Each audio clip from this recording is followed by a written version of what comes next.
Queridos, eu fiz dois sermões e vou continuar fazendo sobre os ensinos que a gente que recebe da criação, né?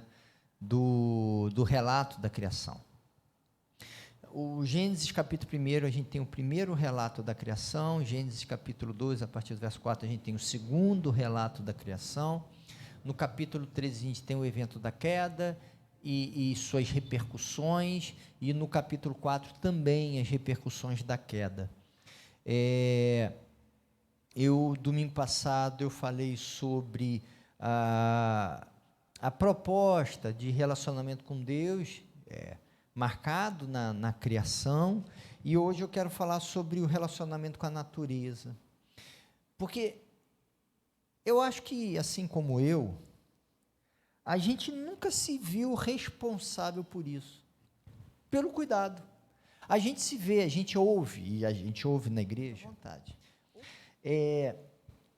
Porque quando desde que a gente é criado na igreja, a gente ouve sobre a necessidade de um bom relacionamento com Deus, isso a gente sempre ouve, e a gente sempre ouve sobre um bom relacionamento com as pessoas. Inclusive, a gente ouve também sobre a necessidade de cuidá-las, de cuidar dos mais frágeis. Agora, com relação à natureza, a gente não ouve nada. Não é verdade? A gente não ouve. A gente não se sente responsável pelo cuidado da natureza que nos cerca. A gente não se sente. A gente não recebe esse tipo de informação. Eu mesmo, quantas vezes preguei aqui sobre isso? Quase nenhuma, isso é que eu já preguei, posso ter pontuado. E a gente não se percebe. Agora, quando você vai para o relato da criação, e aí, eu vou pedir a participação de vocês, tá? Capítulo 1, verso 26, quem achou, lê para a gente. 1:26. Então disse Deus: façamos o homem à nossa imagem, conforme a nossa semelhança. Domine ele sobre os peixes do mar, sobre as aves do céu, sobre os grandes animais de toda a terra e sobre todos os pequenos animais que se movem rente ao chão. Então, a proposta da criação é que o ser humano dominasse sobre a natureza. A ideia de domínio na cabeça da gente é uma ideia de exploração. Eu domino sobre você, você faz o que eu quero.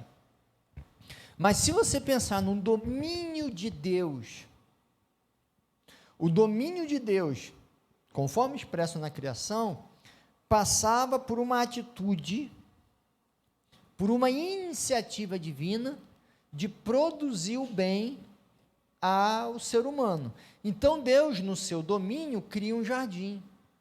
Deus, no seu domínio, cria companheira para o Adão que estava solitário. Deus, no seu domínio, cria condições de sobrevivência para o ser humano. Então, a lógica do domínio, segundo a criação, é uma lógica em que o ser humano se percebe mais potente, portanto, domina, mas não utiliza esse domínio para o mal do outro. Utiliza esse domínio como força de produção de bem. Entende? Essa é a lógica do domínio divino. Então, o domínio tem como pressuposto uma responsabilidade maior, esse cuidado e esse domínio implica numa relação de cuidado e amor, e nessa iniciativa de produção de bem. O que aconteceu com o pecado? O que aconteceu com o pecado é que a nossa noção de domínio foi uma noção de exploração e de destruição. Percebam que o texto, ele não tem uma pretensão de literalidade, não é que havia um jardim, que Adão e Eva, não, é uma história contada para passar ensinamentos teológicos, né? Percebam que a consequência do pecado é o surgimento da cidade, porque a cidade só desenvolve pela destruição do jardim. Não tem jeito. Outrora, quando isso aqui era um rio, tinham árvores aqui. A cidade cresceu, o rio ficou subterrâneo e cortaram-se as árvores. O prédio que você mora, tinha árvore ali que foi cortada para subir o prédio que você mora. A cidade é o fim do jardim. É óbvio que tem cidades que mais verdes, com mais jardins, com mais árvores, e cidades que são absolutamente secas, né? Mas, de qualquer maneira, e essa é uma da consequência do pecado, é o fim do jardim. E aí, a ideia do domínio humano passou a ser um domínio orientado pelo lucro,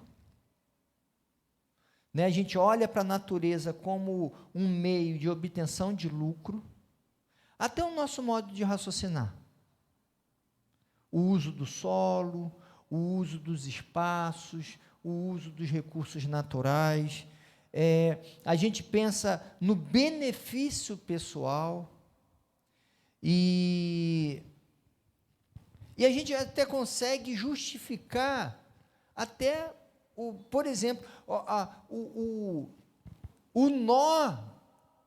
E aí, no relato da criação, a gente vê como que o pecado vai criando alguns nós na existência humana. Eu acho que um grande nó é, por exemplo, o veneno, que a gente usa na comida, né? Que é o agrotóxico, é um veneno, que mata seres humanos, e vai matando aos poucos a gente sabe disso, né?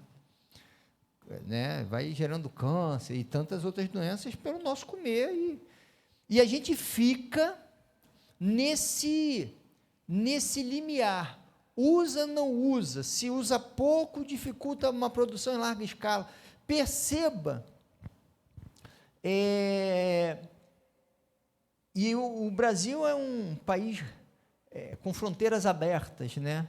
Excessivamente abertas para o uso desses venenos.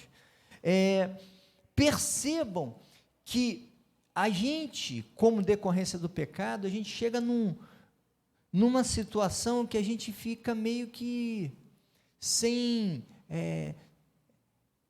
marcado pelo mal, sem solução, entende? Com soluções muito complicadas. E aí, meus amados, eu quero dizer para mim e para você, que assim como, porque a gente pode fazer isso, tá? A gente pode ter uma espiritualidade, que chute aí, que ignore os pobres, que ignore quem está sofrendo. A gente pode ter isso? Pode. Tem a teologia da prosperidade que é exatamente isso. A gente pode ignorar o sofrimento e dizer que o sofrimento é solucionado por Deus, pela fé em Deus, e se não está solucionado é porque você tem um problema de fé em Deus, então não precisa fazer nada, porque está tudo na mão de Deus. Eu posso ter uma espiritualidade assim, mas é uma espiritualidade marcada pelo pecado. De igual forma, uma espiritualidade que ignora o domínio sobre a natureza, também é uma espiritualidade marcada pelo pecado.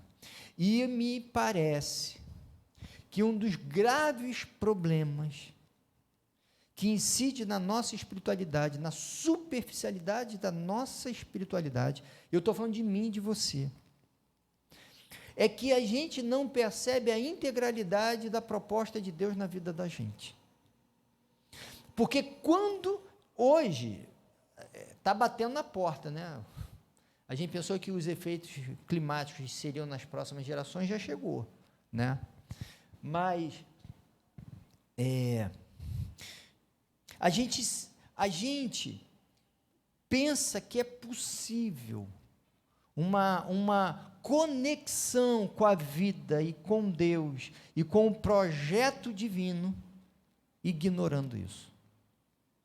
O que eu quero dizer, a partir do relato da criação, é que nós fomos feitos para dominar, e dominar é cuidar assumindo a sua responsabilidade. Qualquer recusa disso, na lógica da criação, é um caminho pecaminoso. E um dos grandes desvios de fé da igreja cristã é o não reconhecer o seu papel. E, muito provavelmente, essa é a sua realidade e a minha. Nós não fomos orientados e nem despertados a isso. E os grandes da fé, nos seus relatos, e muitos deles, têm na conexão à natureza um dos caminhos de uma espiritualidade mais sustentável. Entende?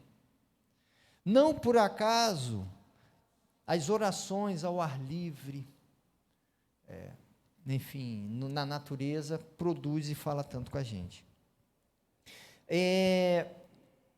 Outra coisa é que no capítulo 2, verso 15, fala de um cuidado, né, que o ser humano foi colocado no jardim para cuidar e cultivar. Eu tenho domínio, então eu tenho como tomar iniciativa, e essa iniciativa é marcada pelo cuidado, né?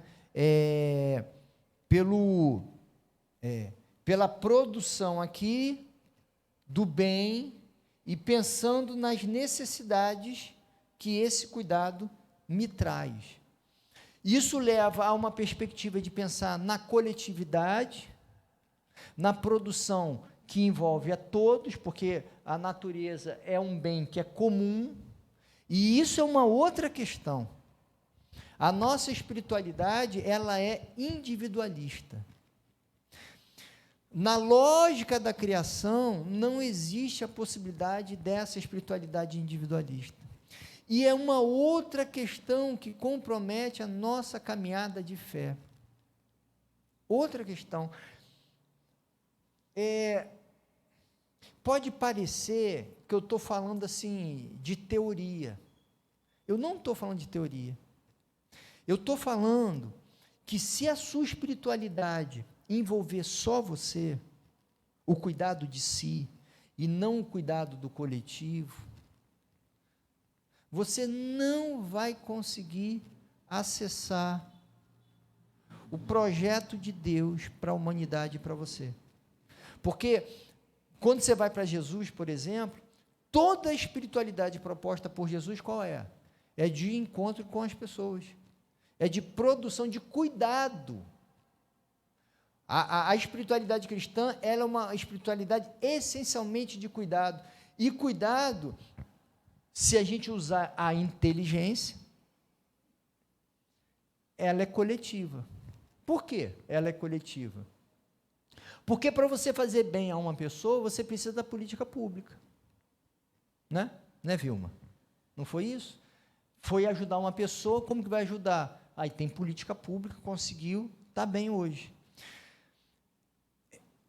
É coletivo, entende? Para fazer o bem a quem está vulnerável, a gente só faz numa perspectiva coletiva. A gente está orando aí pelo seu João, para a cirurgia dele. Isso passa por investimento público na saúde, isso passa por uma correção nos processos, isso passa por uma série de coisas. Perceba que a produção de bem, ela tem uma dimensão que é coletiva. Se a gente perder essa noção de que a nossa espiritualidade é uma espiritualidade que é coletiva, pensando no bem do que nos envolve, e no que nos envolve, relaciona necessariamente também o cuidado da natureza, a gente se perde. Só que isso não nos afeta tanto, não mobiliza a gente. Aliás, a gente está muito indiferente ao que é do outro. Uma fala de uma pessoa de telemarketing, apesar que hoje quase ninguém mais recebe, mas irrita mais a gente do que uma pessoa em situação de rua sendo humilhada. Irrita mais a gente o atraso em alguma situação banal do que, vou estar falando de natureza, do que o corte de árvores e a destruição das coisas. A nossa espiritualidade está ficando cada vez mais individualista, e nesse processo a gente perde a capacidade de viver o que Deus propõe. E quando eu digo isso, eu estou dizendo que a proposta de paz do Evangelho só acessa quem se envolve no cuidado. Sabe aquela proposta toda, né? Eu vou guardar teu coração. O Paulo que fala, o fruto de caminhar com Deus é a paz, a alegria e tal. Isso é para quem percebe que a espiritualidade, ela é coletiva. O Pai é nosso, o pão é nosso, o pecado é nosso. Para quem o Pai é meu, o pão é meu e o pecado é meu, não acessa a nossa paz. Entende? Porque a espiritualidade cristã, ela é coletiva, ela é de cuidado, desde a lógica da criação até o resgate feito por Jesus. Tá? E aí, Deus chega para o ser humano, e nesse relato da criação, e fala assim, olha, ô Adão, dê nome a todos os animais do campo. Lá no capítulo 2, versos 19 e 20. Dê nome, todo nome que você der, esse vai ser o nome. O ser humano seria responsável por integrar a sua vida com a vida da natureza. Ele não era o domínio, aquele que domina. Ele tinha a responsabilidade de dar nome, de produzir sentido para tudo aquilo que o envolvia. Tudo aquilo que o envolvia. A natureza não é algo a ser ignorada, é algo a ser integrada à existência. Essa dotação de sentido, essa produção de sentido, porque quando a gente dá nome, a gente faz um movimento de entender o lugar daquele objeto, que eu vou dar um nome, e eu vou nominar para localizar o sentido e a utilidade, o que ele faz, como se relaciona. Eu vejo o sentido e eu produzo esse sentido. Dada a sua posição de domínio, o ser humano tem a responsabilidade de dar sentido para o que nos envolve. E o que a gente faz não é produzir sentido. A gente ignora. Às vezes a gente vê a natureza como um problema a ser sufocada, a ser ignorada e como algo a ser superado, como um mal. O que eu quero pontuar nessa questão é que a gente tem uma responsabilidade de ver como a gente integra o que nos cerca na nossa espiritualidade. E nesse aspecto em particular, eu acho uma pena e um desvio que a nossa igreja, como a maioria das igrejas. Simplesmente ignore tudo isso. Porque a gente ignora tudo isso. A gente não orienta as pessoas que aqui frequentam a cuidar e a se responsabilizar pelo que nos cerca. A gente não orienta e não estimula que nós tenhamos responsabilidade com o cuidado.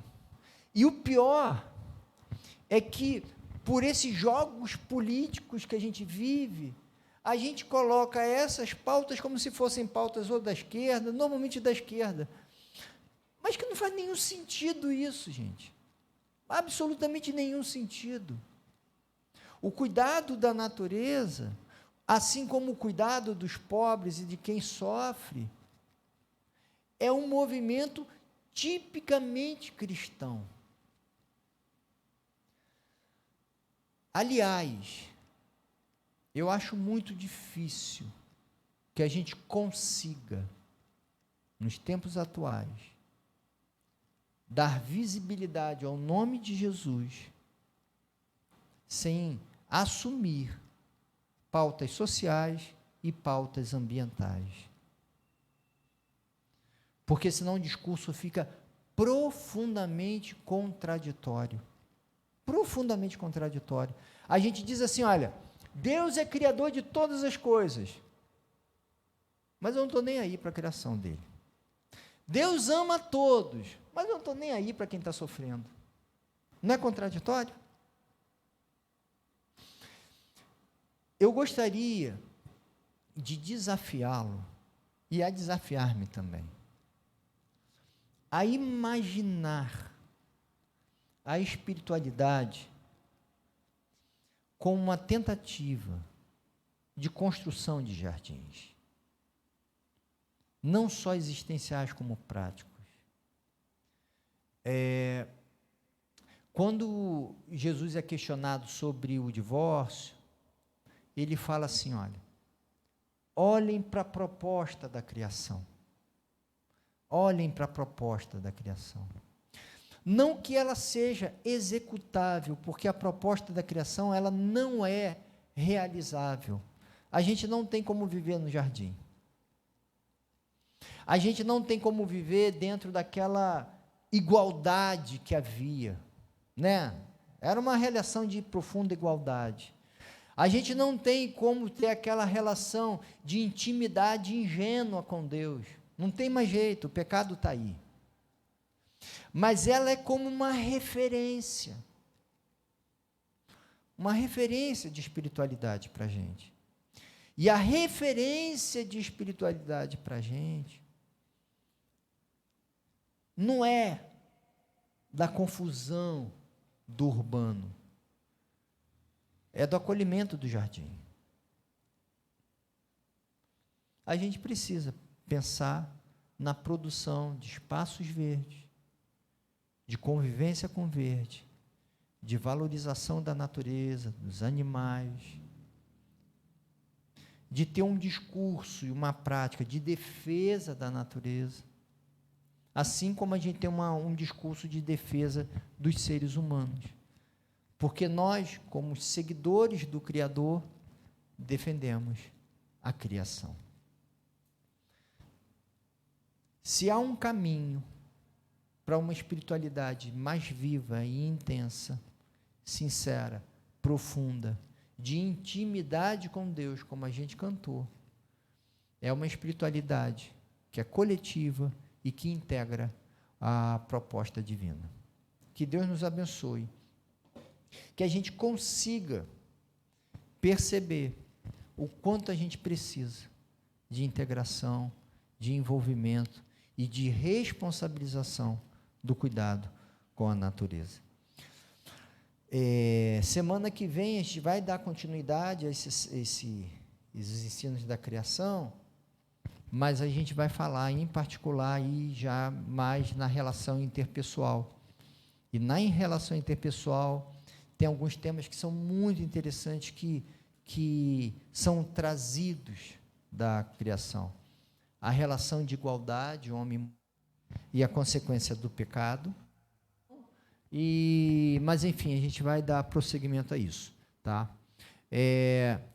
Perceba que a criação, segundo Jesus nos ensinou, é referência para a nossa espiritualidade. Então, se você tiver num dia mau, não conseguindo enxergar Deus, tem 2 dicas da criação. Cuide dos outros. Jesus até falou, né? Você quer me encontrar? Faça o bem aos outros, porque quando você faz os outros, você está fazendo a mim. Você me encontra quando você cuida dos frágeis. Você quer se encontrar com Deus? Vá para o jardim. Porque a espiritualidade cristã, ela é integrada à criação de Deus. É mais eficaz do que vir à igreja. Então não vou à igreja? Lógico que não. Eu estou falando que é mais eficaz. É mais eficaz. Porque aqui a gente pode se distrair e até pensar que é possível uma espiritualidade não integrada, não coletiva, não cuidadosa, individualista. E o que Deus deseja é que quando a gente se entrega e se integra, a gente o encontra. E a gente vem para aqui, coletivamente, para adorar, exaltar e aproveitar o momento juntos. Entende?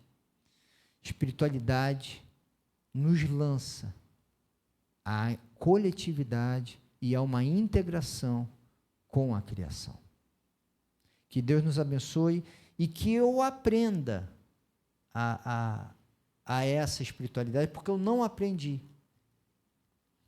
Que você também o faça e que a gente busque isso. Deus, eu peço que o Senhor nos abençoe, nos conduza, nos dê graça, direção. Deus, eu peço que eu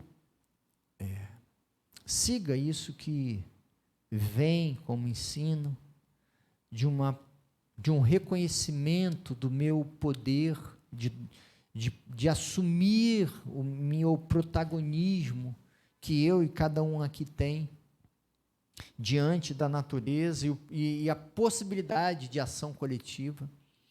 Que eu e cada um aqui reconheça que a nossa espiritualidade é uma espiritualidade de cuidado. Que a gente entenda, Deus, que só dá para te seguir em fidelidade quando a gente está empenhado no cuidado. Eu peço, Pai, que o Senhor nos ensine que só há fidelidade quando a gente está integrado à preservação do jardim e à valorização dele. Dá-nos a sabedoria, Deus. Dá-nos uma prática coerente. Louvamos o Teu nome. E eu peço perdão, Pai, porque, no fundo, a igreja é a IBCN, inclusive. A gente simplesmente ignora tudo isso. E isso é um erro. E eu peço que o Senhor mude o nosso modo de pensar e de agir, e que surjam aqui nessa igreja ações concretas de defesa da natureza, de uma postura mais coerente com o uso dos recursos, com um discurso que honre o Teu nome, valorizando a criação que o Senhor fez. Afinal, nós somos seguidores do Senhor, o Criador de tudo que há. Então, eu peço que o Senhor nos haja em nós e nos abençoe em nome de Jesus, Pai. Amém. Amém. É isso, queridos. Deus nos abençoe, nos conduza, nos encha da sua graça e que a gente tenha uma semana abençoada por Ele. Amém?